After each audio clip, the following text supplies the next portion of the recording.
This is our C1 1959, 60 style hood, wherever it falls into place. This is one we're building for a linear actuator. So there's not going to be a factory hood support or factory latches. So inside of here, we've installed our steel already, which is roughly 12 inches from the front edge, and it goes back 12 inches.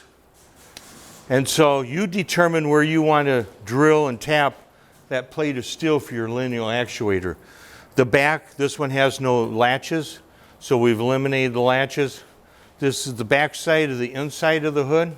That's the back side of the outside of the hood, the other half. One little thing that we try to do is we'll build the two halves, we'll do a wet trim, and we'll bond them while they're still in the mold. So we know every time all of our hoods are built that way. Make everything gorgeous and pretty.